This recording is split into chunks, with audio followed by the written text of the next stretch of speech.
Good evening, everyone, and welcome back once again to Vicious Rants. And of course, I am your host, your YouTube messiah, and often imitated, never duplicated superstar Tim Vicious.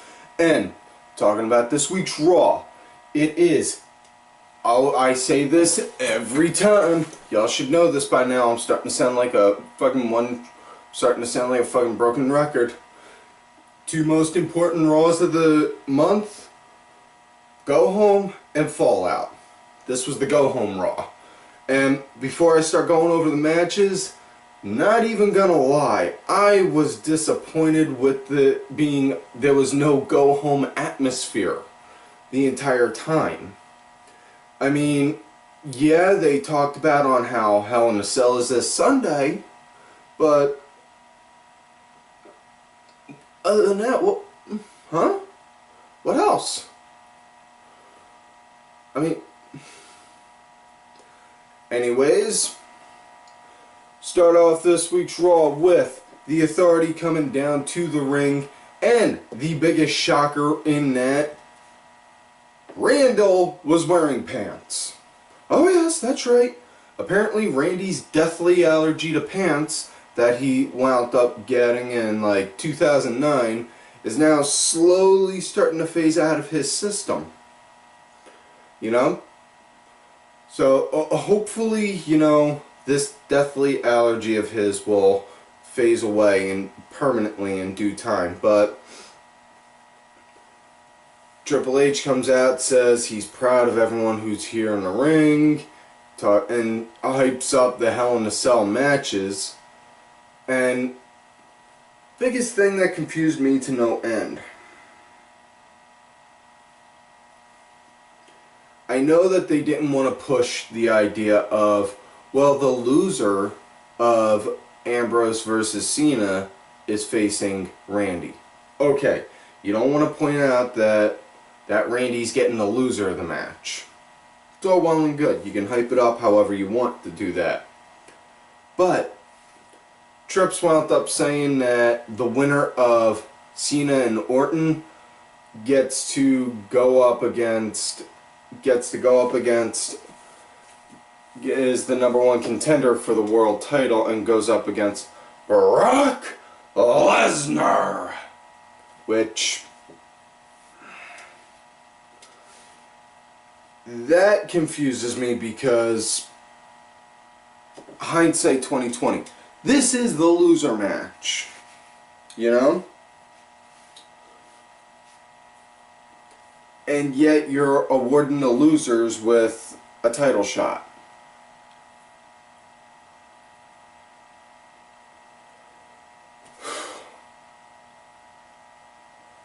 Yeah.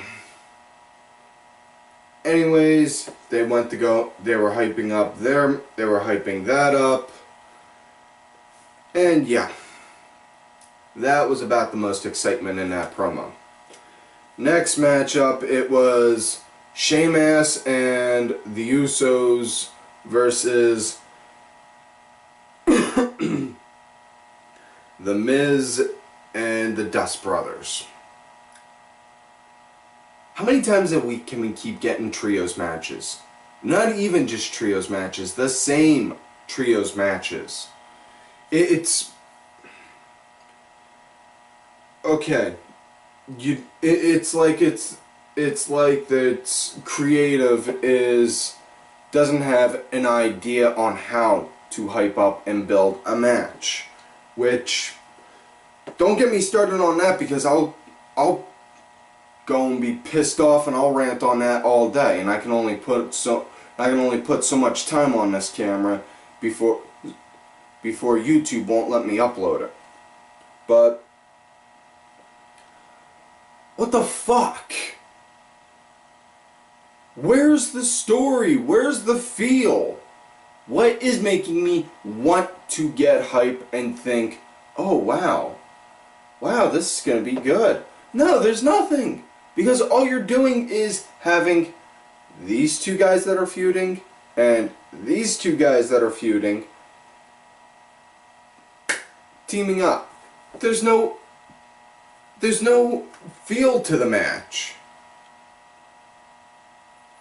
I mean, the only good things that were in that match was Stardust and Mizdow. Because right when the bell rang, Miz wound up saying, whoa, whoa, whoa, whoa, wait, wait, wait. Went over to Mizdow. You go up.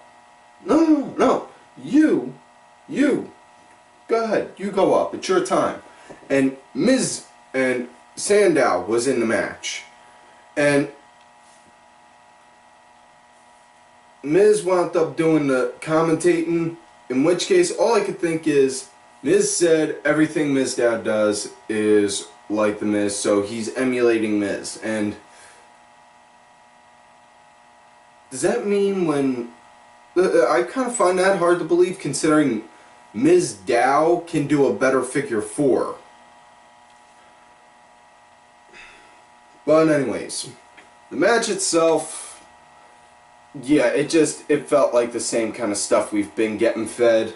You know, I'm not going to knock the boys that are in the ring working, but I'm not going to creative on this one. Seriously, y'all seriously dropped the fucking ball here on that. It's fucking bullshit. You know, you can write a show in a relatively decent amount of time and give hype and build to matches. Anyways, the match wound up coming to an end. Mizdow wound up doing a schoolboy and got the 1, 2, 3. And Miz had the best reaction out of everyone. It's like, oh, he won! You know? In which case, and we know Miz has got a U.S. title match against Sheamus on Sunday. And my buddy Axel Mulligan put it best as a what if for like a fantasy booking idea. Mizdow goes and pulls off like a twin magic move, gets the win, and then becomes the U.S. champ himself. That would make that match for Hell in a Cell. You know? You can have Miz doing piss poor figure 4s and walking around being a ball bag for 15 minutes all you want. But just have Mizdow come in at the end and win the title, I'll be good. Well, no, not really, because I'll get pissed off at the fact that you had the ball bag just being a ball bag and doing sloppy shit. Anyways, next matchup, it was AJ versus Alicia. Two good things out of this match in my book. One, no CM Punk chance. Oh yes, that's right. Mrs. Brooks wound up coming out and did not get any chance. Which case, thank you.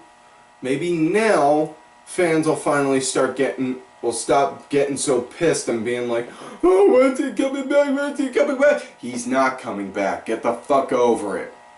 The whole idea about him ever coming back, not just to WWE, but to the business itself, is bullshit now.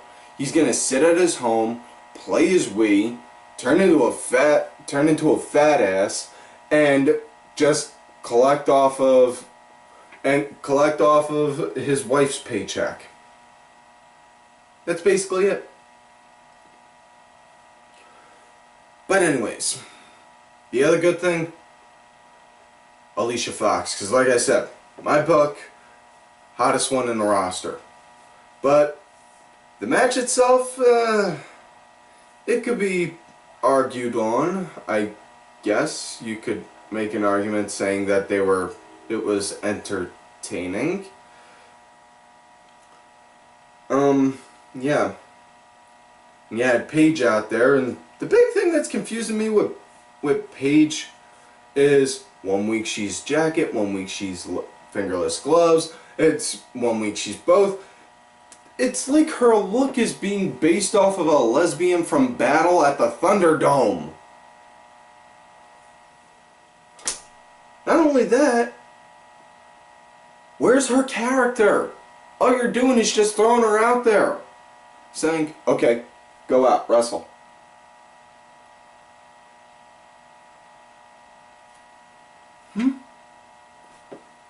It's... This is be why I gave up on her a long time ago. Oh, that and the fact that it was announced her and Alicia are going to be on the ST Divas reality show. So, definitely know them two ain't going to be winning no titles. And the match. Now back to the match. And the match, it was... On how the match came to an end, Alicia wound up doing a roll-up. Second roll-up in the second match of the show. I'm pretty sure Schoolboy is now the most over finisher, considering how WWE's booking finishes lately. But Alicia wound up getting the roll-up, got the 1-2-3. Only other good thing in this match was seeing Alicia do the Northern Light suplex because, my opinion, probably got one of the best bridges for them. Next up, it was Rusev versus Big E. In which case, once again, we see Rusev squash another black man. I'm just waiting for when they have Samuel L. Jackson as a guest star on there, just so that way you can wind up pulling out like one of the lines from, that way you can wind up doing something from like Pulp Fiction and be like, "Have Rusev squash another black man! I dare you! I double dare you, motherfucker!" Because, guarantee, if they ever did, that'd probably be on how it would go. But anyways, as far as Rusev versus Big E, not even gonna lie, dude, I got pissed off because a majority of the action in the match took place during commercial. And again, I am pissed off because they keep doing commercials in the middle of the fucking matches. Understand, the network says, okay, we're going to give you this block of time. You have to put this many commercials in. Okay. Work them around, work the commercials around the show, not the show around the commercials. Because in all honesty, I almost wound up just straight up walking away. Which is saying something because I watch Raw religiously. Yeah, but the way people's brains are wired anymore, basically, they're not gonna want to sit, you know, you could be in the middle of a match, next, you know, stop it, you kill the momentum for the folks at home watching and be like, oh, well, instead of that, what else is on? Click. Oh, Monday Night Football. Okay. Oh, such and such is on. Okay. Oh, yeah, that's on how it's gonna go. Seriously. And that just really drives me nuts on that because, and I'm not trying to say that the Attitude Era was the be-all, end-all, because in all honesty, yeah, I mean, really, how many dick and boob jokes can you make, you know, in one night? That's my view on the Attitude Era, you know. Love the guys, didn't really like so much that the fact that they were just like, it was just sex, sex, sex, sex, sex, chair shot, sex, sex, sex, sex, sex, chair shot. But, anyways, Rusev obviously got the win again, accolade. Lana came in, cut a promo. My big thing, Lana didn't really sound like she had her accent that night. And seriously, Lana, honey, I love you, but who wears white after Labor Day? Yeah. Yeah. Probably the best part of that match was at the end when they went to go have the Russian flag drop down behind them like normal. You know, instead of that, wound up having the US flag drop and having playing. And it was good. It was a good way of seeing something different, like a way to try and piss Rusev off, which I'm not all that sure I'd want to see him pissed off now, because first he said he was going to kick Big Show in the groin, Then he was going to rip out his spine, and now on Raw he said he was going to rip out his heart and eat it. So he's a groin-kicking, spine-ripping, heart-eating Russian. Is he a cannibal? But anyways, after that he got pissed off, was about ready to go and rip the US flag down, and then a military person, and I do that because obviously a plant. Because when you got the camera this close on someone, like this, and then you pan out like that to show them coming in, dude, that's an obvious plant. But military person came in, security was trying to stop him, Rusev wound up kicking him and then walked out. And they showed during the commercial, the way they went the commercial, because Rusev did the kick and then walked to the back, and when you were hearing boos and cheers like mad on him, like that was really good on how they did that kind of booking, on how they booked that commercial. You know, Rusev got some really good strong heat there. But next thing you know, they showed during the commercial, Show came down, wound up helping him, and then went back out and cut a promo saying on how he's going to wind up taking out Rusev. And seriously, WWE, just rehire Angle, give him the part-time deal like Shawn Michaels had, and have him beat up Rusev just so that way we can get over this already, please. Please. I'm not asking much, you know. It's not like I'm trying to push for huge changes. I'm just asking, please do this. And next up it was another ST Divas match. Now folks, I have said before, and I said several weeks ago on this show, that as the advocate for your Raw General Manager, Miss at Bronx Bitch Forever on Twitter, one of the jobs as the advocate, seeing as on how she has so many tasks that she has to do, is I have to handle some of the booking.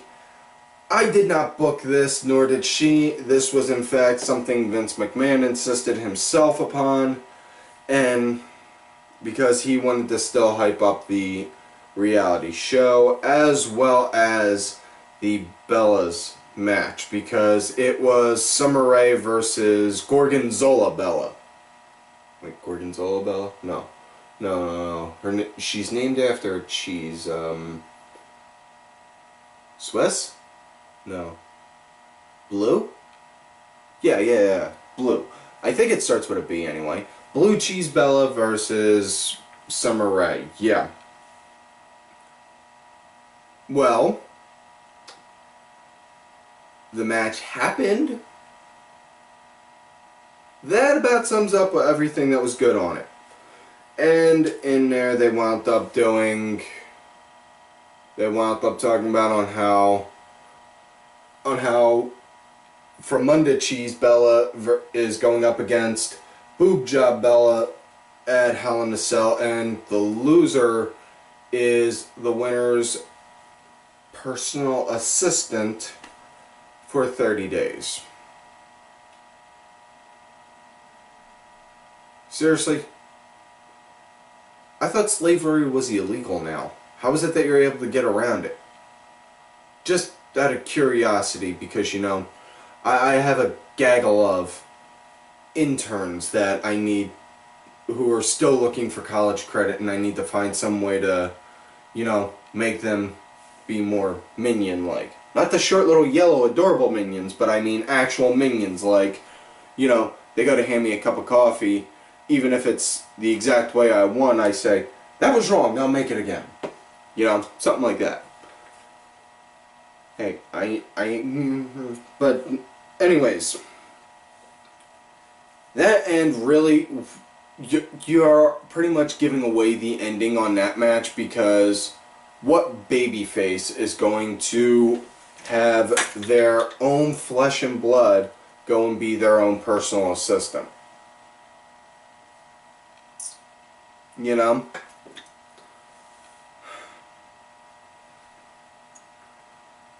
Anyways, next matchup, Cesaro versus Ziggler. Dude, I am getting sick of just seeing them push these two and not give a title match. You know? And Nick Meltzer McGee at PW Smart Talk, you do know me and you know I am a man of my word. You said some time ago, if one of your SmackDown boys won against Ziggler, that we would give a title shot to Cesaro. I am a man of my word. You know that, I know that. We may have our differences, but you know when I give my word on something, I do it. And I have been pushing and fighting with Vince non-stop to try and get this match made.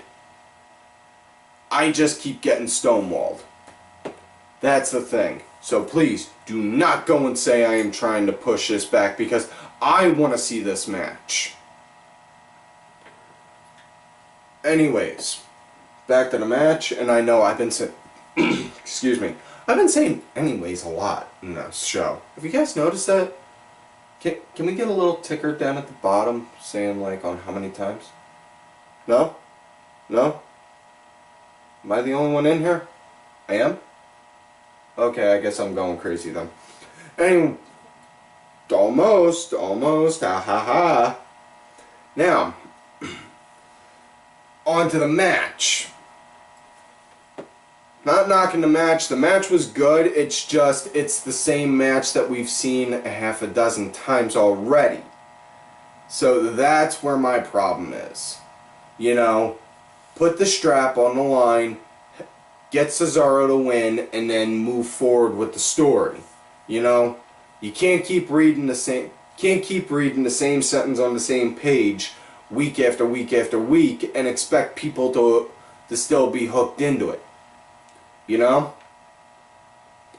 Cesaro wound up getting the win in this match, which was really much so needed. Very much so different on how he won. Didn't use a neutralizer or the swing. Instead, Cesaro went to go do a kick. Or not Cesaro, Ziggler went to go do a kick. Cesaro caught his leg, spun him around, and then caught him with an uppercut, and then got the pin. Which I'm for getting a win like that, because it can wind up playing saying that, you know, the guy's got such massive strength, he put everything he had into that uppercut and got the win. You know? And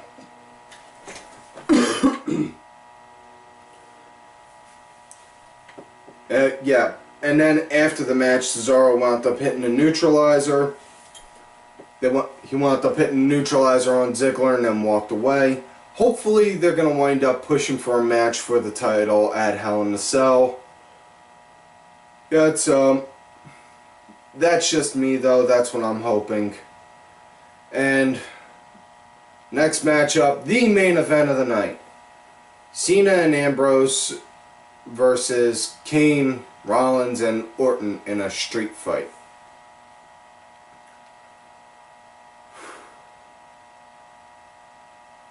Again, how many times are we going to wind up seeing these same matches? Because I'm not going to knock the guys. But I'm going to fucking knock the creative for putting this shit together. Seriously, you guys can't do this shit. You're going to lose your primary audience, and you're going to lose any hope of getting a new audience. It's bullshit. It's bullshit, plain and simple. You know, what the hell was the point? I mean, you want to push it, just have it, and you want to push it last minute build up for the match. You know what you do? Have Ambrose have Ambrose versus Orton with Kane as the special ref, and make Cena the ringside enforcer or something like that for Monday Night Raw. Do that, and you know, that would be something different. I'm not saying that would be the magical cure, the shot in the arm that's much needed, but you know what? It would be something different instead of just getting tag team matches, playa, holla, holla, holla. You know, it's seriously. Now, as far as the match goes, a majority of the match I had a serious gripe with because it's a fucking street fight, okay? The concept of a street fight, no rules. Only rule you have is you have to drag your opponent's dead ass into the ring and get them in for a pin. That's the difference. In which case, there is a difference between a street fight and no holds bar. Street fight, you have to get them in the ring. No holds bar is excuse me. No holds bar, you have to get them. You can do it anywhere. You can get them pinned anywhere. At least I believe that was the fundamental difference between them. Last I checked. I'm not 100% certain though, so please don't quote me down on that verbatim. But yeah. That's the concept of a street fight. But to have them, you have them in their different respective corners, going at it, waiting and tagging in a street fight.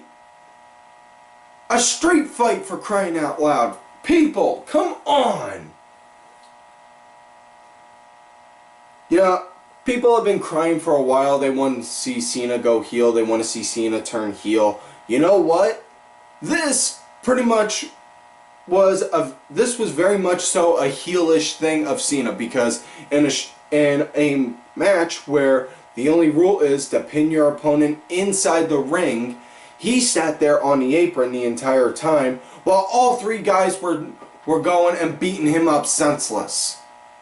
There was nothing in the rules saying he couldn't drop down from the apron, go under the ring, grab a chair, climb in the ring, start swinging it left and right like it was pre-Benoit era, and then go back. But yeah, the match didn't actually start picking up and get a street fight vibe until Kane wound up calling for the cell to get dropped, and the cell came down, and then that's when the fun really started. Because then they wound up talking about they wound up having everyone doing everything that, you know, is expected for a Hell in a Cell.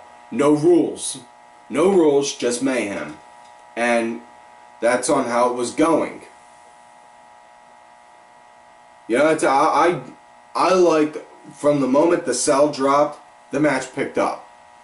Randy wound up getting the win. Once again, RKO out of nowhere. He wound up hitting an RKO. And Ambrose went to go do the McGuinness clothesline from bouncing off the ropes. Randy instead, right as Ambrose was coming back, wham, got him. And then got the 1, 2, 3.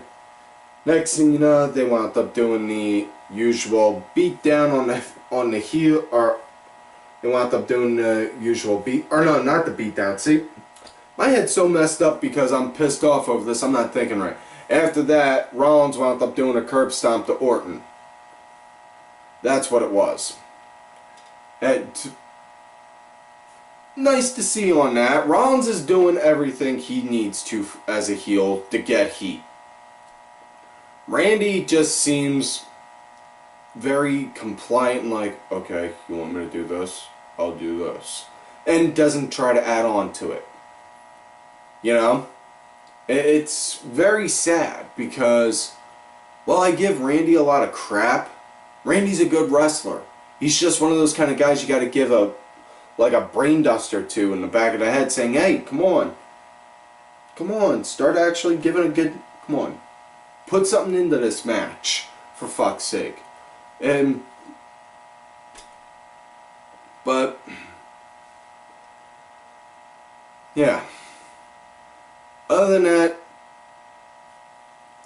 that though, best promo of the night. There were two promos in there that are worth talking about. Also, Orton was coming out talking about on how Kansas City sucks, the Royals will never win the series, blah blah blah blah blah, Cena's gonna lose, blah blah blah blah blah. And then Cena came out, started doing the whole I will rise above and hustle my way to the top once again. And the only saving grace in that was Paul Heyman. And Mark, Robot Hammer, Masked Mark, Robot Hammer, I know y'all bow down to the altar of John Cena, and I respect that. You can go and pray for hallelujahs and amens all you want. Paul is God here. You know, your God may be going for the hustle, loyalty, and respect. Mine's is going for the extreme. And Paul came down, was talking about on how Randy really doesn't want to have to go up. Randy really shouldn't go up against Brock Lesnar, who is the one behind the one, who is the one in 21-1. And yeah, but I would pay good money to see Lesnar versus Orton. I don't think that match was ever made back in the day. I'm not 100% sure on that because I think right when Randy came on with Evolution, that was already after Brock got established and was on SmackDown. I could be wrong. If I am, by all means, feel free to tell me on the Twitter machine at Tim Vicious. If not, oh well. But I would pay more to see Brock versus Randy than seeing Cena versus Brock again. But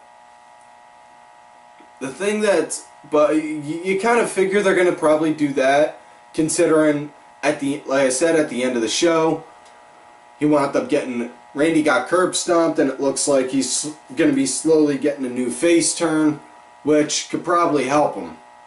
Also, the only other good promo of the night was Ambrose came down with a Katie Vick stunt double. I mean, a Seth Rollins mannequin. Yeah, can't talk about Katie Vick. Shh. No.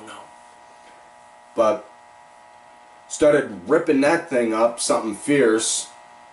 Started beating that thing up, ripping it up, taking every tool under the sun to it, and then Rollins came down with the cruiserweight division behind him. I mean, Jamie Noble and Joey Mercury, and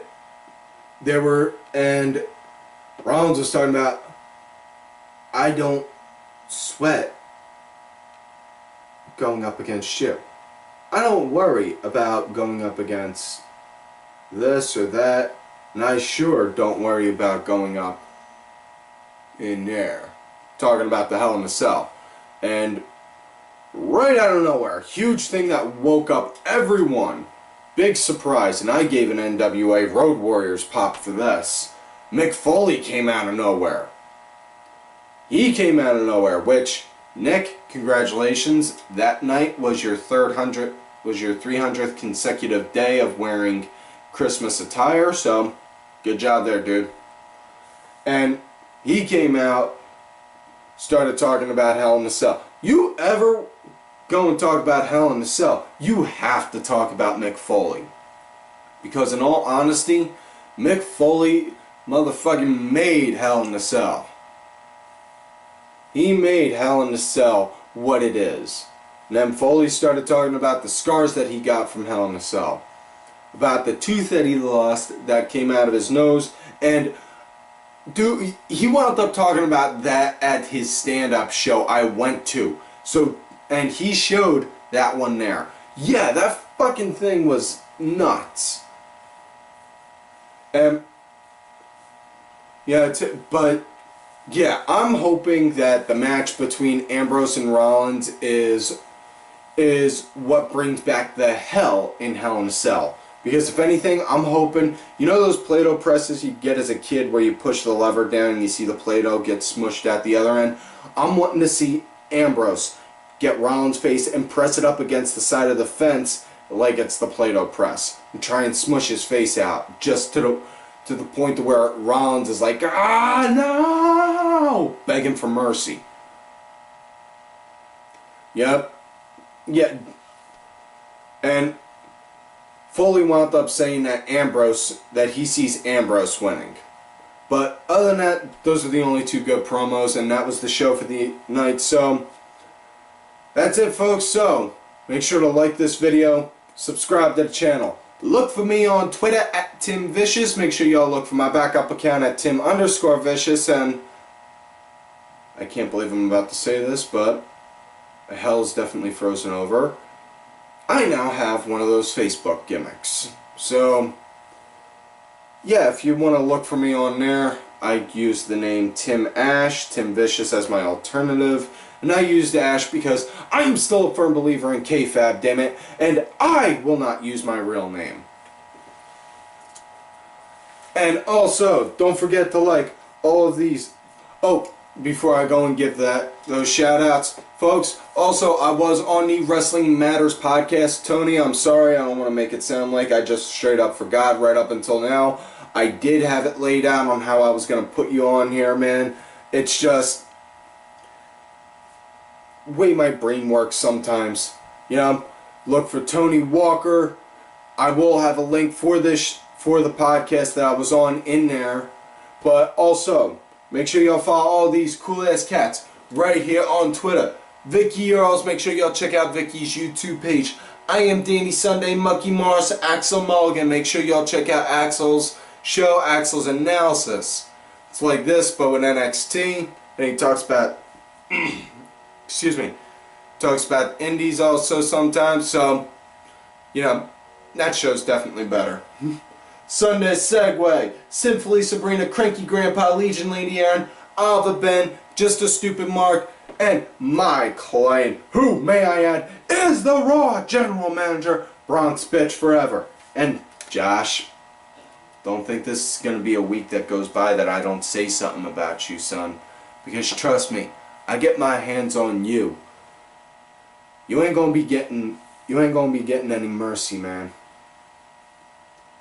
Cause you'd be surprised. Like I said, you'd be surprised on how much fun a cheese grater, some lemon juice can give me. I get the right person, and brother, trust me, you're the right person. And like I always tell y'all, you love me great, you hate me,